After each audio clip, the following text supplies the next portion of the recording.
ቁጠባን ባህለው አድርገው የስኬት ጉዞውን ሲጀምሩ እኛ ደግሞ ለቁጠባው እሴት ጨምረን አብረኖት እንተጋለን። ለላቀ ቁጠባው የላቀ ወለድ ይገባዎታል። የብርሃን ባንክ የላቀ ቁጠባ ሂሳብ ወይም ፕሪሚየም ሴቪንግ አገልግሎት ደንበኞች ቁጠባቸው እየጨመረ ሲሄድ ባንኩ ጠቀም ያለ ወለድ የሚከፍልበት ልዩ የቁጠባ ሂሳብ አይነት ነው። የላቀ ቁጠባ ሂሳብ አገልግሎት ደንበኛ ከሆኑ ሂሳቦን በቼክ ወይም በሂሳብ ደብተር፣ በኤቲኤም ካርድ ወይም በሞባይል ባንኪንግ አገልግሎት ማንቀሳቀስ ይችላሉ። ዛሬውኑ ወደ አቅራቢያ ወደሚገኝ የብርሃን ባንክ ቅርንጫፍ በመሄድ የላቀ ቁጠባ ሂሳብ ከፍተው ብዙ ይቆጥቡ፣ ጠቀም ያለ ወለድ ያገኙ። ብርሃን ባንክ፣ እንደ ስማችን ብርሃን ነው ስራችን። ከኛ ጋር የቆያችሁ ስለሆነ እጅግ ነው የምናመሰግነው አድማጮቻችን። ሌላኛውን ጉዳይ እንመልከት። የማይክል ካሪክን ጉዳይ እናንሳ። የአሰልጣኝ እንግዲህ በማንቸስተር ዩናይትድ ጥሩ እንደጀመረ እያነሳን ነበር ከዚህ በፊትም። አሁን ቀጣይ ከኤቨርተን ጋር ጨዋታውን ያደርጋል። በክረምቱ መጨረሻ ማንቸስተር ዩናይትድ አሰልጣኝ ይቀጥራል የሚሉ መረጃዎች ይወጡ ነበር። አሁን ግን እነዛ ድምጾች እየጠፉ ያሉ ይመስላሉ አይደለ? ማንቸስተር ዩናይትድ ሊቀጥራቸው ያሰባቸው አሰልጣኞችም ቀስ በቀስ ከምስሉ እየራቁ ነው። ስለዚህ ለካሪክ የተለየ እድል እየተፈጠረ ነው ወይ የሚለው እናንሳ። በእርግጥ ውጤቱ የሚያግዘውም ይሆናል። ልክ ነው። ውጤቱ በጣም ጥሩ ነው። እስካሁን ድረስ በ5 ጨዋታዎች 4ቱን አሸንፏል። ባለፈው ከዌስትሃም ጋር አቻ ተለያይቷል። የቻምፒየንስ ሊግ ቦታ ላይ ነው ያለው። እንግዲህ ዋናው ስራውን ካገኘ ስራውን የሚያገኘው ራሱ በጣም ጥሩ እየሰራ ስለሆነ ነው። ይህንን እስከ ውድድር ዘመኑ አብዛኛው ጊዜ እስከ መጨረሻዎቹ አካባቢ ድረስ ማዝደቅ ከቻለ፣ ኃላፊነቱን ካገኘ ዋናው ምክንያት በዚህ በጊዜ አሰልጣኝነት ኢምፕረስ በማድረጉ ምክንያት ነው ኃላፊነቱን የሚያገኘው። ሰውየው በጣም የተፍታታ ምንድነው ሪላክስድ ኦራ የሚሉታል። ሪላክስድ ኦራ ያለው ብዙም አይናገር፣ ግን ሲናገር ትርጉም ያላቸው ቃላት የሚናገር ይሉታል። በተለይ ደግሞ የሩበን አሞሪም በጣም ስሜታዊ የሆነ የፕሬስ ሃንድሊንግ ከዛ ዘመን በኋላ ስለሆነ የመጣ መጨረሻ ላይ ደግሞ ያው የመጨረሻው ፕሬስ ኮንፈረንሱ መቼስ የማይረሳ ፕሬስ ኮንፈረንስ ነው። ከዛ በጣም ስሜት ከተጫነው ሁኔታ በኋላ የካሪክ መምጣት ያሰፈነው ሰላም አለ። ማንቸስተር ዩናይትድን በተመለከተ የሚታይ ስክነት አለ። አሁን ካሪክ ራሱ እንደ ሰውም በጣም ስኩን በመሆኑ ምክንያት ሲጫወትም ልክ እንደዛ ነው። የሰከነ የተረጋጋ ነው። ኃላፊነቱን ከተረከበን በኋላ ፕሬስ ኮንፈረንሱ ድራማቲክ አይደለም። በጣም ውስን ቃላት ነው የሚናገረው፣ ግን የሚፈልገውን መልእክት ለማስተላለፍ የሚሆኑትን ቃላት መለየት የሚችል ሰው ነው። ሶ ያንን እያደረገ ነው። ሁለተኛ በቀደም ስለ ስቲቭ ሆላንድ ስንናገር ነበር፣ የኮቺንግ ስታፍ መረጣውን በተመለከተ። ይሄ እኔ ስማርት መሆኑን ያየሁበት ነው። ባላንሱ በጣም ጥሩ ነው።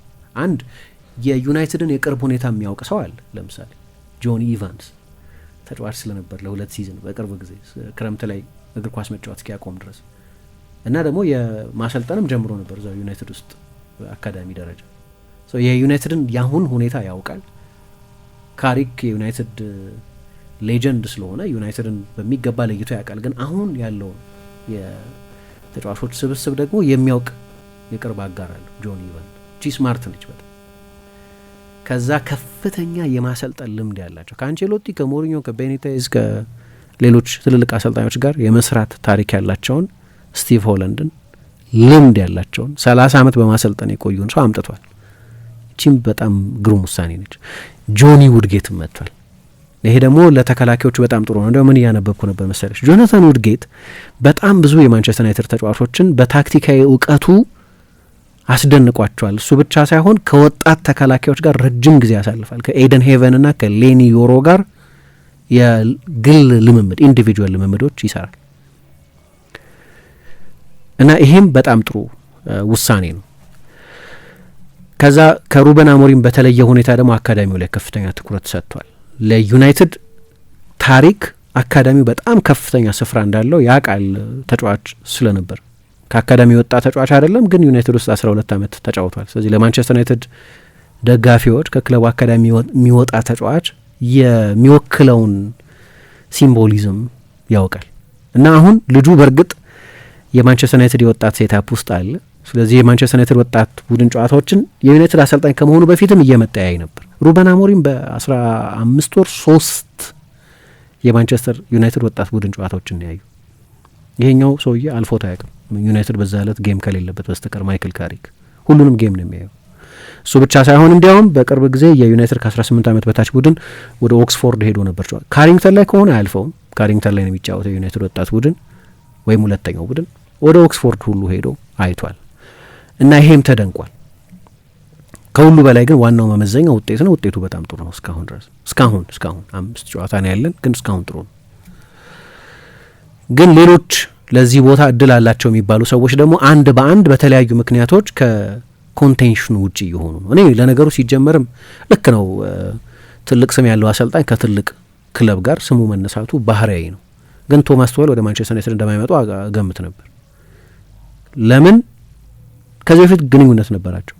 ቴንሃግ ሊሰናበቱ ነው በተባለ ጊዜ በኮት ዳዙር በሰር ጂም ራትክሊፍ መርከብ ላይ ተገኝተው ተነጋግረው አልተስማሙ።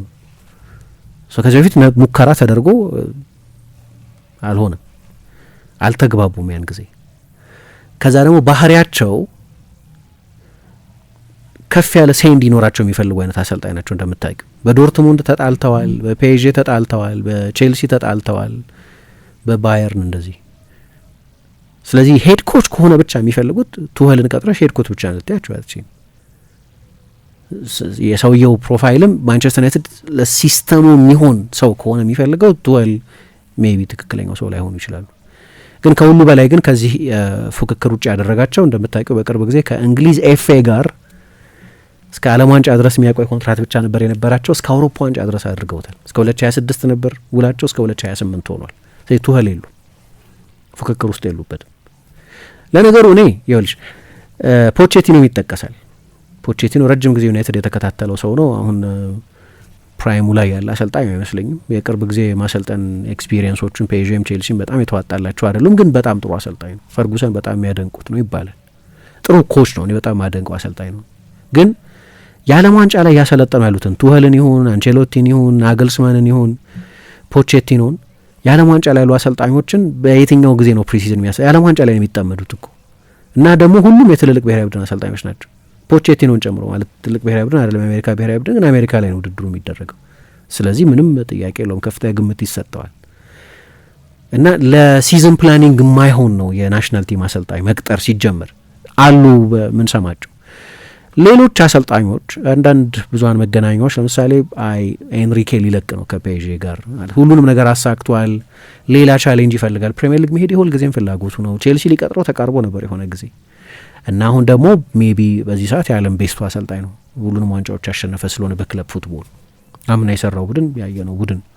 ግን አሁን የፈረንሳይ ብዙሀን መገናኛዎችን ስታይ አዲስ ኮንትራት የመፈረሙ ጉዳይ ኢሚነንት ነው። እሱ ብቻ ሳይሆን ድሮ ፈርናንዴዝ የሚባለውን ባለፈው ጃንዋሪ ከባርሰሎና የመጡትን ተጫዋች ራሱ ነው ያግባባው ፕሮጀክቱን በተመለከተ አስረድቶ። ስለዚህ የረጅም ጊዜ ፕሮጀክት እንዳለው ሰው ነው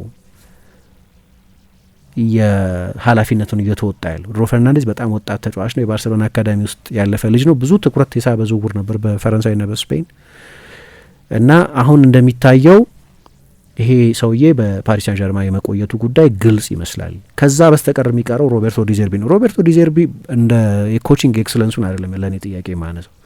ለማንቸስተር ዩናይትድ አይነት ኃይለኛ ኤክስፔክቴሽን ላለበት ክለብ ግን ያ ኢሞሽናል ባላንስ ያለው ሰው አይመስለኝም።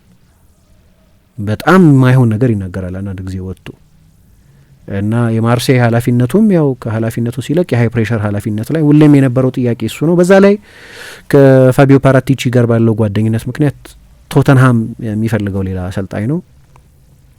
ሌሎቹ የግላስነር ኦሊቨር ግላስነር እሳቸው ኮንትራታቸው ያልቃል፣ አቬይለብል ናቸው። ግን ብዙ የማንቸስተር ዩናይትድ ደጋፊ በጉጉት የሚጠብቀው ስም አይመስለኝም የኦሊቨር ግላስነር ስም። አንደኛ ራሳቸው የባክስሪ አሰልጣኝ ናቸው። ስለዚህ በእርግጥ በሌሎች ኃላፊነቶች በባክፎር የሚጫወት በ4-4-2 የሚጫወት በ4-2-3-1 ሚሊዮን ቡድን ሰርተዋል። ግን በእንግሊዝ ያላቸው ትራክ ሬከርድ የስኬታቸው ትራክ ሬከርድ በሩበን አሞሪም ፎርሜሽን የመጫወት ትራክ ሬከርድ ነው እና አይ ቲንክ ማንቸስተር ዩናይትድ አሁን በጣም የማይፈልገው የፎርሜሽን ፋንዳሜንታሊዝም የቅርብ ጊዜ ታሪክ ስለሆነ የሩበን አሞሪም ታሪክ እና ያንኑ አይነት ተመሳሳይ ፋያስኮ መድገም የሚፈልጉ አይመስለኝም። እሳቸው አሉበት። ከዛ ደግሞ ከክለብ አለቆቻቸው ከነ ስቲቭ ፓሪሽ ጋር በዝውውር ጉዳዮች ላይ የገቡበት ተሰጣ ገባ ምናልባት እንደ ሬድ ፍላግ ሊታይ ይችላል። የሚቀረው እንግዲህ አንዶኒ ኢራዮላ ይሆናል። ኢራዮላ ጥሩ አሰልጣኝ ነው። አይ ቲንክ ከፕሪሚየር ሊግ ቤስት አሰልጣኞች አንዱ መባል አለበት በቦርንመዝ በሰራው ስራ በጠቅላላው። ይሄኛው ሲዝንም አስቸጋሪ ነው። የለቀቋቸውን ተጫዋቾች ታውቂያለሽ፣ እንዳለ ጎርፍ ነበር ባለው ሀውሰን ያዘባኝ ግብ ጠባቂያቸውን ጃንዋሪ ሲመጣ ሴሜኞን ቡድኑ ኬርኬዥን ብዙ ተጫዋች ነው በአንድ ጊዜ ያጣው። ግን እንደዛም ሆኖ በጣም በጣም ጥሩ ቡድን የሰራ ሰው ነው እሱ። እኔ ትልቁ ኮንሰርን የሚመስለኝ ያ ቦርንመስ ስልት ለትልቅ ክለብ የሚሆን ነው ወይ? 45% ፖሴሽን በአቬሬጅ ለማንቸስተር ዩናይትድ ይሆናሉ። በቦርንመዝ ሁልጊዜም በትራንዚሽን ለመጫወት እድላለሽ፣ በማንቸስተር ዩናይትድ ግን በፖሴሽን መጫወት አለብሽ እና ያ ቦዲ ኦፍ ወርክ ለማንቸስተር ዩናይትድ ኃላፊነት ያበቀዋል። እሱም ጥርጣሬ አለ እና እነዚህ ሁሉ ሁኔታዎች ምናልባት ገና አናውቅም፣ ግን ካሪክን ዋና አሰልጣኝ ላይ ያደርጉት ይችሉ ይሆናል። ነበረ ቆይታ ይሄንን ይመስል ነበር። ሌሎች ፕሮግራሞች ከአራዳኤፍ 95.1 ወደ እናንተ መልሳቸውን ይቀጥላሉ። መልካም ጊዜ ይሆንላችሁ። ቁጠባን ባህለው አድርገው የስኬት ጉዞውን ሲጀምሩ እኛ ደግሞ ለቁጠባው እሴት ጨምረን አብረኖት እንተጋለን። ለላቀ ቁጠባው የላቀ ወለድ ይገባውታል። የብርሃን ባንክ የላቀ ቁጠባ ሂሳብ ወይም ፕሪሚየም ሴቪንግ አገልግሎት ደንበኞች ቁጠባቸው እየጨመረ ሲሄድ ባንኩ ጠቀም ያለ ወለድ የሚከፍልበት ልዩ የቁጠባ ሂሳብ አይነት ነው። የላቀ ቁጠባ ሂሳብ አገልግሎት ደንበኛ ከሆኑ ሂሳቦን በቼክ ወይም በሂሳብ ደብተር፣ በኤቲኤም ካርድ ወይም በሞባይል ባንኪንግ አገልግሎት ማንቀሳቀስ ይችላሉ። ዛሬውኑ ወደ አቅራቢያ ወደሚገኝ የብርሃን ባንክ ቅርንጫፍ በመሄድ የላቀ ቁጠባ ሂሳብ ከፍተው ብዙ ይቆጥቡ፣ ጠቀም ያለ ወለድ ያገኙ። ብርሃን ባንክ፣ እንደ ስማችን ብርሃን ነው ስራችን።